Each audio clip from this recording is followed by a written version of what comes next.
Tuan-tuan, dunia ini adalah tempat persinggahan. Selalu disebut oleh Rasulullah. Kita berada di atas muka bumi ni, dalam masjid ni, tuan-tuan melihat kipas, pokok, kereta, ada langit, ada rumah, ada pekerjaan, ada pantai, ada laut, ada bukit.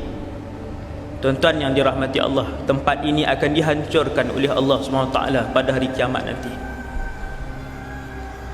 Habis bumi, hilang matahari, bintang-bintang berguguran dan sebagainya, semua orang akan berpindah sama ada ke dalam syurga ataupun neraka. Tidak ada pilihan yang ketiga. Itulah masalah yang paling besar sekali. Pilihan ketiga tak ada, tuan-tuan. Sama ada orang itu berada di dalam syurga Allah selama-lamanya ataupun dia berada di dalam neraka wal'iyadzubillah selama-lamanya. Kalau kita tanya, ya Rasulullah, apakah pilihan yang ketiga? Tidak ada pilihan ketiga. Kita hidup di dunia, tuan-tuan yang dirahmati Allah, kita ada pilihan nak duduk, nak tinggal di Kuching, nak tinggal di Bintulu, nak tinggal di Mukah, nak tinggal di... Ada banyak pilihan, bahkan jutaan pilihan tempat dalam dunia ni. Kita boleh pilih untuk membeli rumah dan menetap di Kedah. Kita boleh pilih untuk membeli rumah dan menetap di Makkah. Kita boleh pilih untuk membeli rumah dan menetap di UK.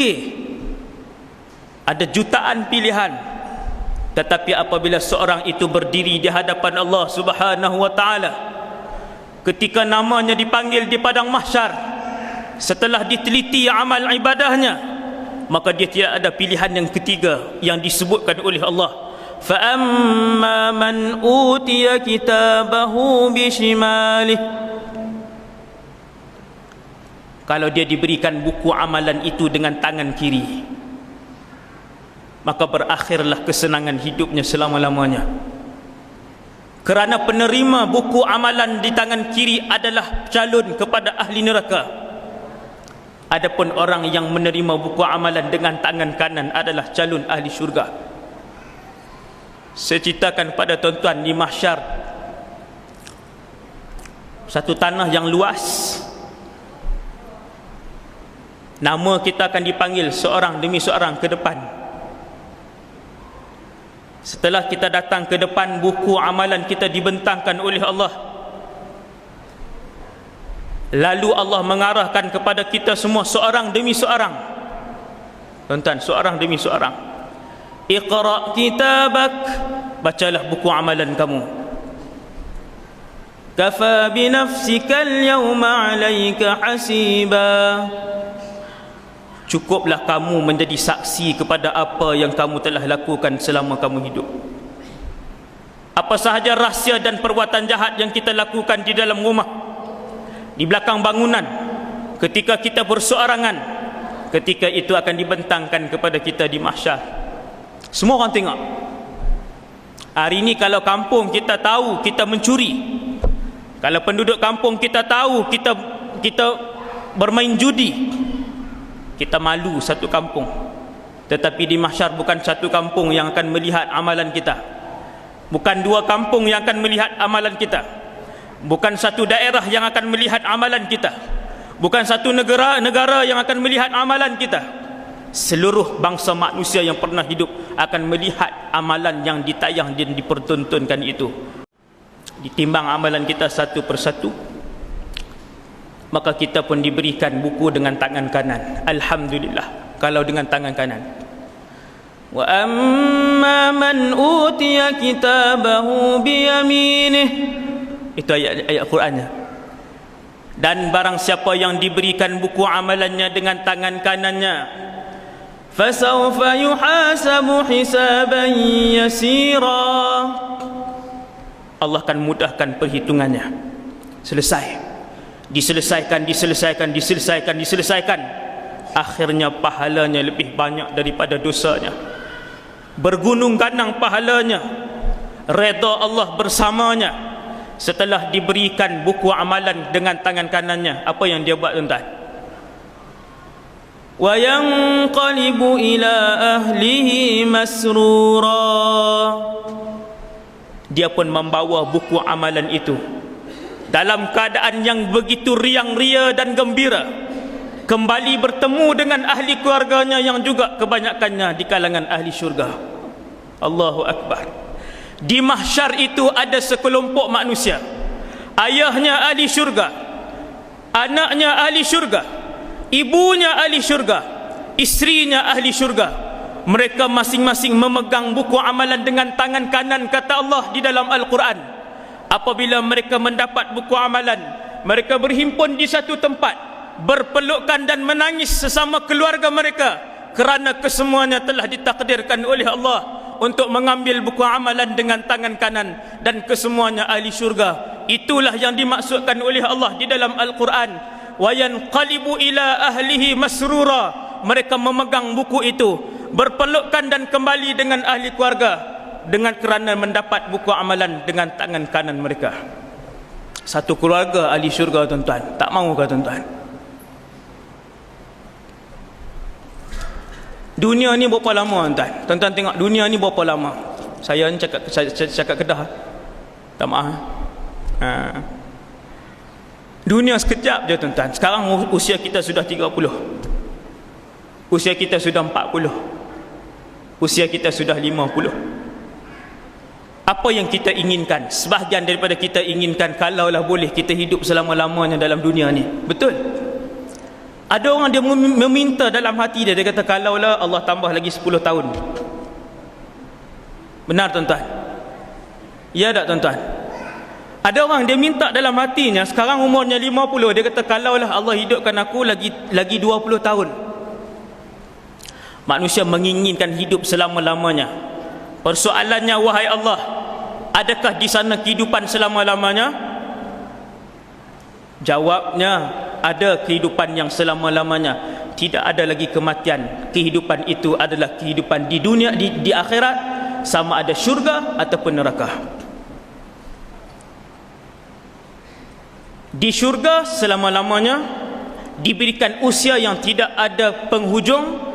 Dan di dalam neraka juga, kena ingat, wal'iyadzubillah, duduk selama-lamanya tanpa ada penghujung. Itu yang menggerikan kita. Kenapa perkara ini berlaku?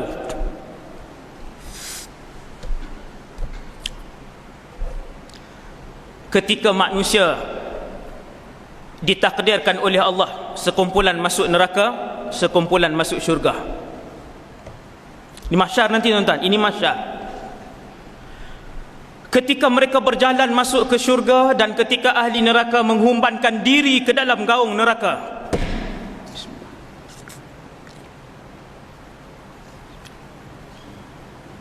Ketika itu Allah memanggil salah seorang makhluknya. Siapa, tuan-tuan?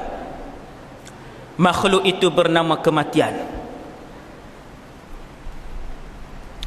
Allah memanggil kematian untuk berada di hadapan semua penduduk mahsyar. Wahai kematian, tampil ke hadapan. Wallahu a'lam, kematian itu akan datang dalam bentuk apa? Ada satu hadis yang mengatakan bahawa kematian itu akan dirupakan oleh Allah dengan berupa bentuk seekor kambing. Kematian, supaya dilihat oleh keseluruhan penduduk mahsyar. Lalu Allah Subhanahu wa ta'ala membunuh kematian itu. Allah membunuh kematian itu. Apabila kematian dibunuh oleh Allah, mereka melangkahkan kaki memasuki syurga. Ahli neraka menghumbankan diri terjun ke dalam neraka sambil mendengar Allah berfirman, wahai penduduk syurga, sudah tidak ada lagi yang bernama kematian. Hiduplah kamu selama-lamanya di dalam syurga mendapat nikmat. Dan wahai ahli neraka, kamu juga pastikan ingat bahawasanya sudah tidak ada kematian. Beradadah kamu selama-lamanya di dalam neraka. Dibakar tubuh kita. Dalam masa satu saat hancur luluh tubuh kita. Bercerai-berai daging dan darah. Kemudian dihidupkan kembali untuk merasakan kematian. Rasa sakit. Dibakar dalam api neraka. Setiap kali dibakar, kulit kita akan melecur Setiap kali melecur Allah gantikan dengan kulit baru. Kullama nadijat juluduhum baddalnahum juludan ghairaha liyadhuqul azab. Ini Allah cerita dalam Quran. Setiap kali kulit mereka melecur, dibakar dengan api neraka Allah. Dan setiap kali itulah kami, kata Allah, baddalnahum juludan ghairaha, menggantikan kulit-kulit yang melecur itu dengan kulit baru, supaya mereka merasakan kesakitan. Inna lillahi wa inna ilaihi raji'un. Sampai bila tuan-tuan duduk di dalam neraka Allah? Sampai bila? Tidak ada bila lagi tuan-tuan, kerana tidak ada lagi hari, kerana Allah telah mematikan kematian. Apabila masuk ke dalam syurga, setelah habis ditimbang amalan-amalan tuan-tuan yang dirahmati Allah, ada satu kumpulan di kalangan umat Nabi Muhammad sallallahu alaihi wasallam. Satu kumpulan tuan-tuan dipanggil oleh Allah ke depan.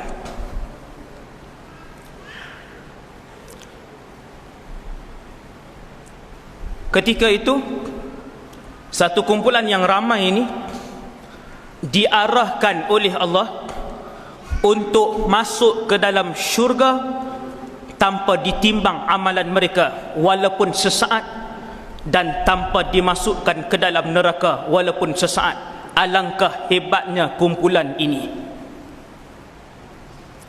Tuan-tuan, pernahkah terbayang bahawa ada satu kumpulan di kalangan umat Muhammad yang akan dimasukkan ke dalam syurga tanpa ditimbang amalan, dan yang keduanya tidak disiksa mereka ini walaupun sehari? Tak mahukah tuan-tuan? Ini adalah kumpulan umat di kalangan umat Nabi Muhammad yang paling bertuah. Siapakah mereka? Mereka ialah orang-orang yang sanggup menjualkan dunia ini kepada Allah untuk Allah memberikan syurga kepada mereka. Mereka mengorbankan masa untuk beribadat kepada Allah. Tenaga mereka diberikan kepada jalan Allah untuk menyebarkan Islam. Wang ringgit mereka tidak dikira untuk diberikan kepada rumah Allah. Tak takut duit dia bagi kepada anak yatim, diberikan wang ringgitnya kepada orang susah, diberikan wang ringgitnya kepada orang-orang yang menuntut ilmu agama.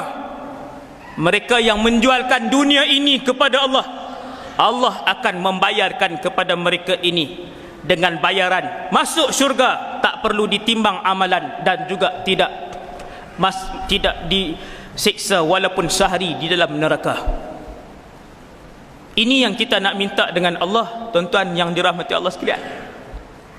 Setiap hari pohonlah kepada Allah, ya Allah, hadiahkanlah kami satu tempat di dalam syurga untuk kami masuk bersama dengan kumpulan Nabi Muhammad sallallahu alaihi wasallam, untuk kami melangkah kaki bersama dengan rombongan Muhammadur Rasulullah yang tidak ditimbang amalannya dan tidak disiksa mereka walaupun sehari.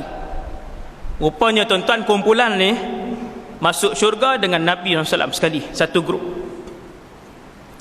Paling hadapan sekali adalah Rasulullah, di kanan Nabi Abu Bakar, di kiri Nabi Umar bin Al-Khattab. Nabi pernah menyebut kepada Abu Bakar dan Umar, wahai Abu Bakar, wahai Umar. Nabi meletakkan tangan kanannya di atas Abu Bakar, tangan kirinya di atas bahu Umar. Hakadha yadkhulu thalathatuna al-jannah, kita akan masuk 3 orang dalam syurga begini. Nabi tak tangan macam tu, Nabi tak tangan macam tu, masuk syurga. Di belakang ada 70,000 orang yang wajah mereka seperti bulan yang mengambang. Mereka berpegangan tangan di antara satu sama lain, kata Rasulullah, terlalu gembira kerana dimasukkan oleh Allah ke dalam syurga tanpa dihisap walaupun sesaat amalan mereka. Tidak dihisap, tuan-tuan. Betapa mulianya kumpulan ini. Bermula daripada petang ini, pohonlah kepada Allah. Selama mana pintu taubat belum ditutup, selama mana mata kita masih melihat dan nyawa masih berada di dalam badan, mohonlah kepada Allah, kata Nabi SAW, syurga Firdaus, Jannatul Firdaus, kerana ia adalah syurga yang paling tinggi. Tuan-tuan yang dirahmati Allah, bumi ini bukan tempat tinggal kita. Kita ada duit, letakkan duit di tangan kita, jangan letak di hati kita. Kita ada rumah besar itu kita hidup di tangan kita sahaja, jangan sampai masuk ke dalam hati. Kita ada anak-anak itu kita sayang untuk sampai ke akhirat, jangan sampai anak-anak itu melupakan kita kepada Allah. Kerana tempat tinggal ataupun kampung halaman kita adalah suatu tempat yang bernama syurga. Ayah kita semua berasal daripada syurga. Kemana pun tuan-tuan pergi, ayah kita satu, iaitulah Adam AS. Sebab itu tuan-tuan sekalian, Nabi Adam tidak boleh berkahwin dengan mana-mana manusia yang ada atas muka bumi ini. Nabi Adam tak boleh berkahwin. Kesemuanya adalah anak cucu cicitnya. Kita anak-anak Nabi Adam. Dahulu Nabi Adam adalah penghuni syurga. Tak ingat ke tuan-tuan? Dahulu sebelum turun ke bumi ini, Nabi Adam alaihissalam diciptakan oleh Allah, kemudian ditempatkan oleh Allah di dalam syurga, bukan ditempatkan di bumi ini. Lalu Allah berfirman kepada Nabi Adam, wahai Adam, uskun anta wa zawjukal jannah, tinggallah kamu berserta dengan istrimu di syurga, bukan di bumi, bukan di langit, bukan di neraka. Kampung halaman saya dan tuan-tuan sekalian bersama dengan ayah kita Nabi Adam adalah kita berasal daripada syurga. Sebab itu Allah berfirman, uskun anta wa zawjukal jannah wa kula minha ragadan haitsu syi'tuma. Makanlah wahai Adam apa sahaja yang ada dalam syurga. Pakailah apa sahaja pakaian syurga. Pilihlah apa sahaja tumbuh-tumbuhan dan juga buah-buahan syurga. Wala taqraba hadhihi syajarah, jangan sentuh satu pohon saja. Wala taqraba hadhihi syajarah, wahai Adam, wahai Hawa, jangan sentuh pohon ini. Wala taqraba hadhihi syajarata fatakuna minadh dhalimin. Kalau kamu sentuh, kamu bersalah. Datang iblis, pujuk Nabi Adam, tak mau makan Nabi Adam. Pujuk Hawa, wahai Hawa, pujuk suami kamu. Ni perempuan. Wahai Hawa, pujuk suami kamu, makan buah ni. Kamu akan jadi malaikat atau kamu akan kekal selama-lamanya. Itu tipu daya iblis, laknatullahi alaih. Hawa pergi kepada Adam, abang, makanlah sebiji je, bukan dua, satu saja. Dipujuk oleh Hawa. Akhirnya Nabi Adam ambil, bagi satu kepada Hawa, ambil satu lagi pohon larangan, buah dari pohon larangan, makan. Ketika itu luruhlah baju-baju syurga yang dipakai oleh Adam dan juga Hawa. Terlucut baju syurga. Fabadat lahuma sawatuhuma, nampak kemaluan. Maka kedua-duanya lari mengambil daun-daun syurga yang lebar dan menutup kemaluan mereka. Bermulalah era kehidupan Adam, Hawa dan anak-anak cucu cicitnya, dikeluarkan oleh Allah daripada tempat asal kita semua, iaitulah syurga. Kita berada di bumi ini. Tuan-tuan, anak-anak yang soleh akan kembali ke kampung halaman ibu dan ayah mereka. Anak-anak yang baik, setiap 2 bulan, setiap 3 bulan dia akan ziarah ibu dan ayah di kampung halaman. Itu dunia ni. Kalau anak-anak yang tidak baik, anak-anak yang derhaka, dia keluar daripada kampungnya selepas 5 tahun, dia tidak pernah menghubungi ibu dan ayahnya, dia tidak pernah balik ke kampung halamannya. Begitulah kita dan juga Nabi Adam. Kalau kita anak yang soleh, kita akan kembali ke kampung halaman ibu dan ayah kita. Betul tuan-tuan? Kampung halaman ibu dan ayah kita adalah syurga. Ini bukan tempat kita. Bumi ini bukan tempat kita, neraka juga bukan tempat kita, kerana neraka adalah tempat musuh kepada ayah kita Adam. Neraka adalah tempat iblis dan juga syaitan-syaitan. Itu adalah kampung halaman kepada musuh ayah kita, iaitulah tempat iblis laknatullahi alaih. Bila masuk syurga, Nabi berdiri depan pintu syurga. Pintu syurga ditutup, tertutup. Lalu Nabi mengetuk pintu syurga bersama dengan pasukan yang awal masuk syurga ni, yang 70,000 tu. Tidak mustahil kita jadi salah seorang, insya-Allah. Insya-Allah. Insya-Allah. Banyakkanlah berdoa. Apabila Nabi mengetuk pintu itu, lalu malaikat yang menjaga pintu itu pun bertanya, "Man?" Siapa? Nabi pun menjawab, "Muhammadun Rasulullah," ataupun Muhammad. Lalu dibuka pintu syurga buat pertama kalinya kepada lelaki pertama yang akan menjejakkan kaki masuk melangkah ke dalam pintu syurga, sambil malaikat itu berkata, "Ya Rasulullah, sesungguhnya selama ini aku diarahkan oleh Allah supaya pintu ini tidak dibuka kecuali apabila yang mengetuknya yang pertama bernama Muhammad ibn Abdullah sallallahu alaihi wasallam." Nabi kata, "Aku manusia pertama yang melangkah kaki masuk ke dalam syurga, dan umatku adalah umat pertama yang juga memasuki syurga Allah Subhanahu wa taala." Luas ke syurga? Allahu akbar. Apabila Nabi masuk, Nabi kata penghuni syurga 120 baris. Ramailah tuan-tuan. Baris syurga ini bukan baris dunia ni, baris syurga. Barisan panjang. Kata Rasulullah, umat aku yang berada di dalam syurga adalah berjumlah 80 barisan. Lagi 40 barulah nabi-nabi lain. Alhamdulillah, kita adalah 2/3 daripada penduduk syurga, umat Nabi Muhammad sallallahu alaihi wasallam. Betapa Allah menyayangi Rasulullah sehinggakan penduduk syurga pun dipenuhi dengan umat Muhammad. Bukan 10%, bukan 20%, bukan 30%, bukan 50%, tetapi penduduk syurga di kalangan umat Nabi sallallahu alaihi wasallam adalah lebih 70 hingga 80%. Allahu akbar.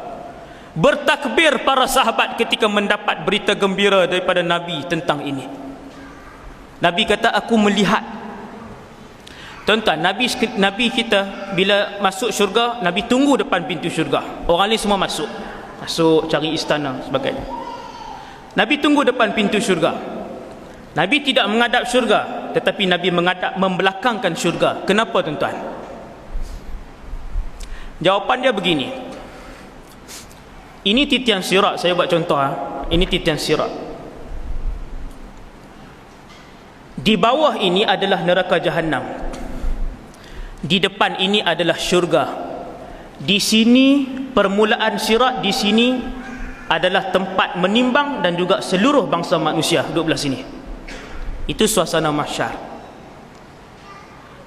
Apabila Nabi dan juga pasukan pertama lalu atas tintian sirat seperti kilat, kelajuannya seperti kilat, terus sampai depan ni, Nabi pun masuk, akan tetapi Nabi berhenti berdiri di depan pintu syurga. Kemudian Nabi berpatah balik membelakangkan syurga. Lalu para sahabat tanya, "Ya Rasulullah, kenapa baginda tidak terus masuk ke dalam syurga, membelakangkan syurga dan melihat titian sirat?" Kata Nabi SAW, "Aku ingin melihat dengan mataku sendiri umatku yang sedang melintasi titian sirat. Mana-mana di kalangan umatku yang jatuh dan tergelincir, akan aku berikan syafaat kepada mereka." Tak sanggup Nabi masuk dan meninggalkan kita di belakang. Nabi tunggu. Kenapa baginda tidak terus masuk ke dalam syurga, membelakangkan syurga dan melihat titian sirat? Kata Nabi SAW, "Aku ingin melihat dengan mataku sendiri umatku yang sedang melintasi titian sirat, mana-mana di kalangan umatku yang jatuh dan tergelincir, akan aku berikan syafaat kepada mereka. Tak sanggup Nabi masuk dan meninggalkan kita di belakang. Nabi tunggu sampailah Nabi melihat umat yang terakhir sedang merangkak-rangkak di atas titian sirat. Seorang lelaki Nabi tengok. Allah tunjuk kepada Nabi antara mukjizat Rasulullah ini, tuan-tuan yang dirahmati Allah. Allah tunjuk dengan mata Nabi. Nabi melihat lelaki di kalangan umat Nabi Muhammad seorang. Dia adalah penghuni terakhir syurga, dan dia berada pada kedudukan yang paling rendah di dalam syurga.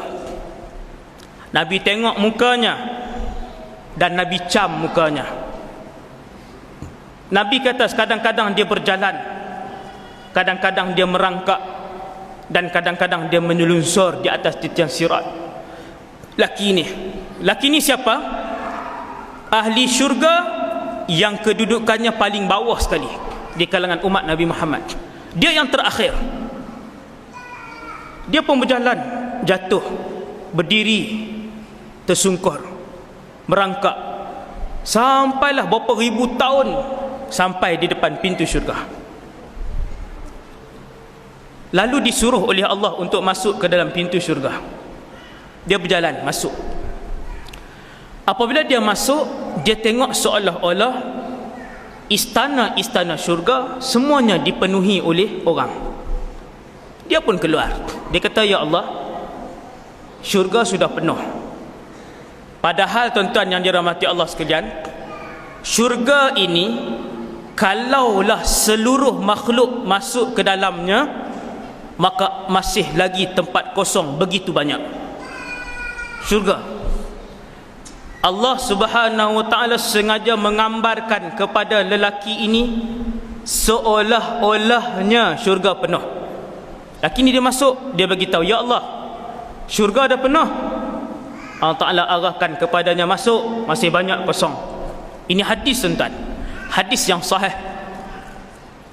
Lalu lelaki ini masuk kali kedua. Allah menggambarkan pada matanya, tengok penuh. Dia pun keluar. Dia kata, ya Allah, syurga dah penuh, sudah tidak ada lagi istana untuk saya duduk. Tuhan kata, masuk, masih banyak kosong. Lalu dia pun masuk kali yang ketiga. Dia nampak macam penuh, dia pun keluar. Dia kata, ya Allah, syurga dah penuh. Allah Subhanahu wa taala bercakap dengan lelaki ini, wahai pemuda, kamu ingat tak ketika kamu hidup di dunia satu ketika dahulu, siapakah orang yang paling kaya pada ketika itu? Soalan ni, soalan.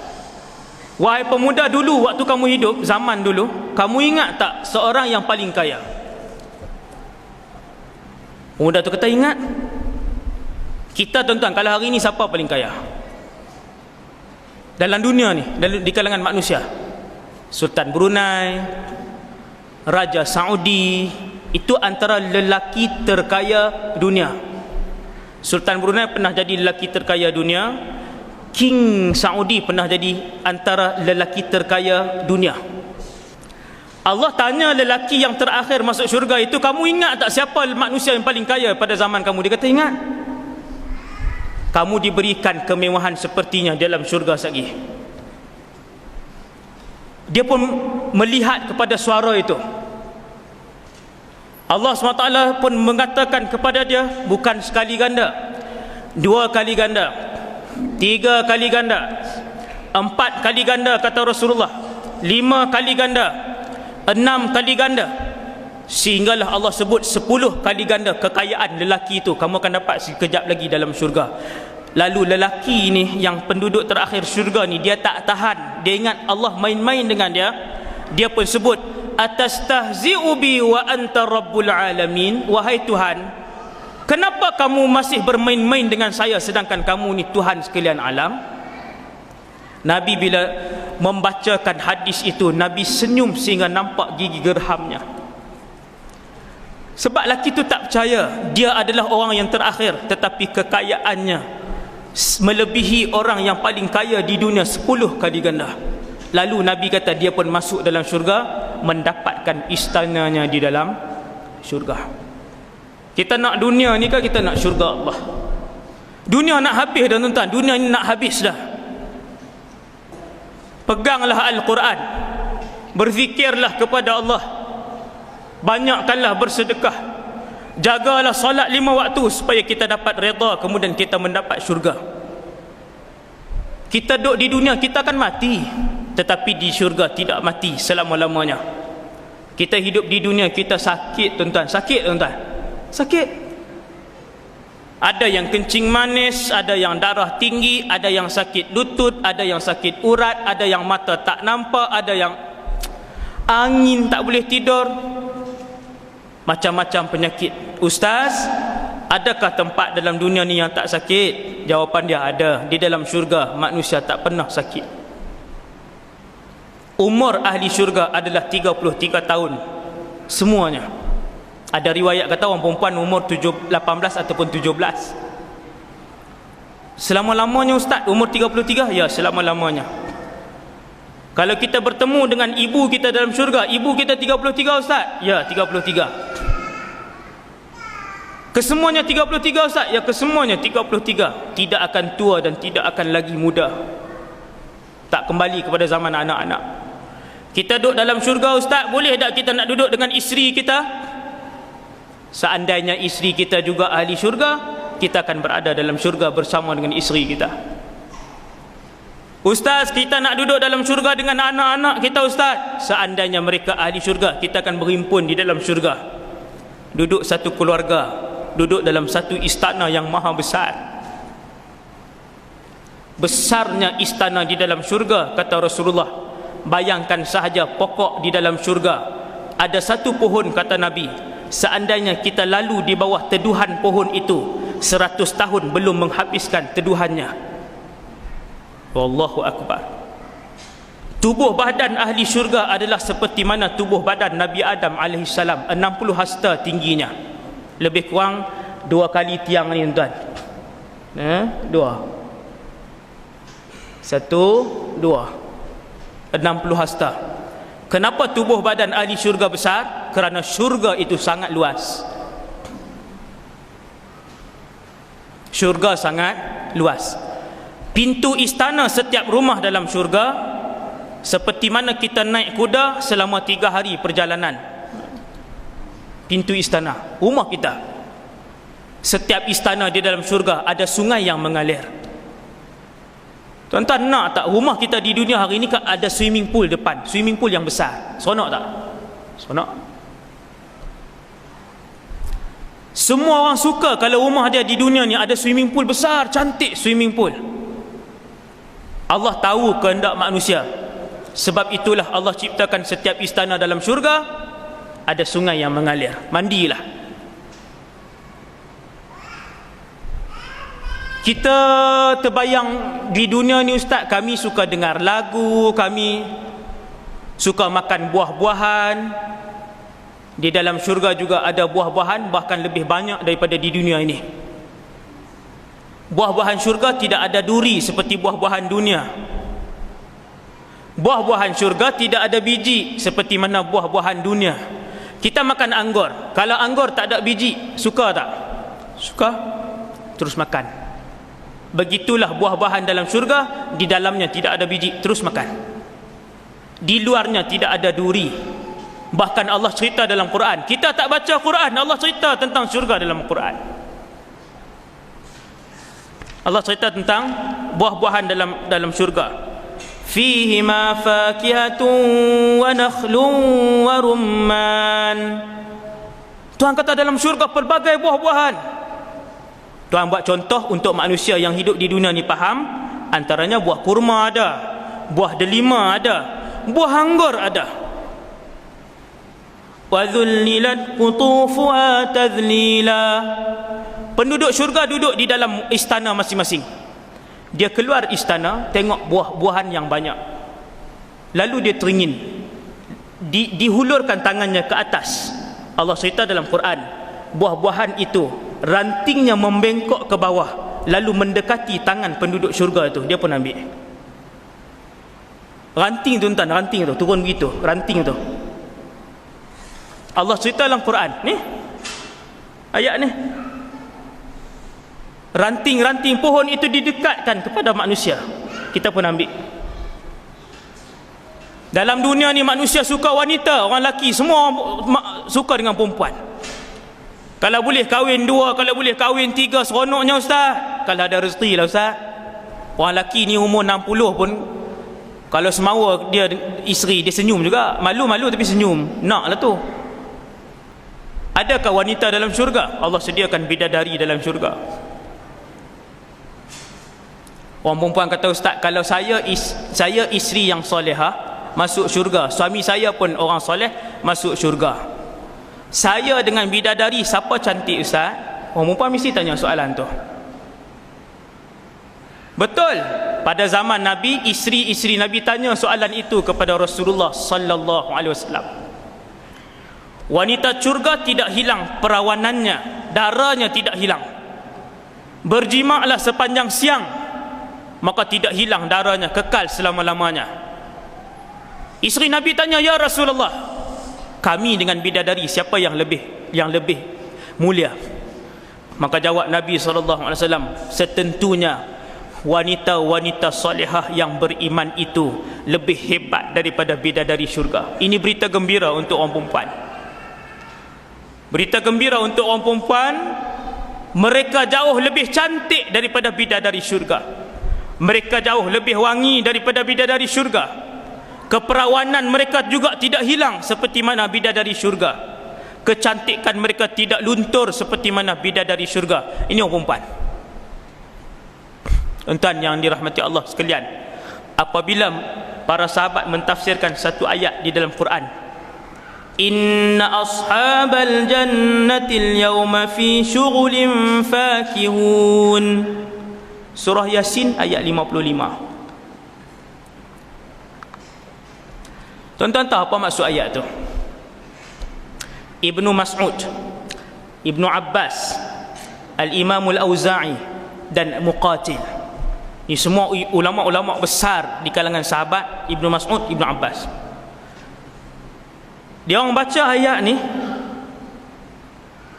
sesungguhnya ahli-ahli syurga pada ketika itu dalam keadaan yang sangat sibuk. Sibuk melakukan apa ya Rasulullah? Apakah kesibukan yang dilakukan oleh mereka? Lalu dijawab oleh para pentafsir, kesibukan mereka adalah untuk memecahkan keperawanan isteri-isteri mereka. Sibuk buat kerja tu tuan. Allahu Akbar. Nikmat perempuan yang kita duk ligan dalam dunia ni, yang sementara ini, rupanya disediakan oleh Allah di dalam syurga. Sebab itulah tuan-tuan, orang-orang soleh dia tak ligan dunia ini. Orang-orang soleh dia tidak hairan dengan dunia ini. Rasulullah dan para sahabat tidak memandang nikmat dunia yang berakhir ini. Mereka tahu wanita disediakan oleh Allah dalam syurga. Kesemua penduduk syurga adalah kaya raya. Kesemua penduduk syurga adalah sihat.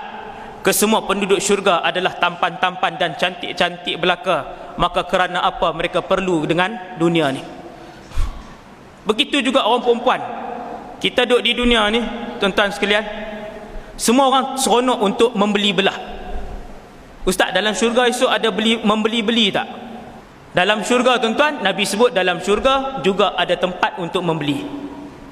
Sama macam dunia, cuma bezanya dalam syurga semua orang mampu beli. Di dunia tak semua orang mampu beli. Dalam syurga, apa sahaja yang kamu tengok di pasar itu, pilihlah jam mana yang kamu nak. Pilihlah kereta mana yang kamu nak. Pilihlah pakaian mewah mana yang kamu nak. Kamu boleh bagi duit dan kamu akan dapat bayar barangnya. Tuan-tuan, apa yang kita cari? Syurga ataupun dunia?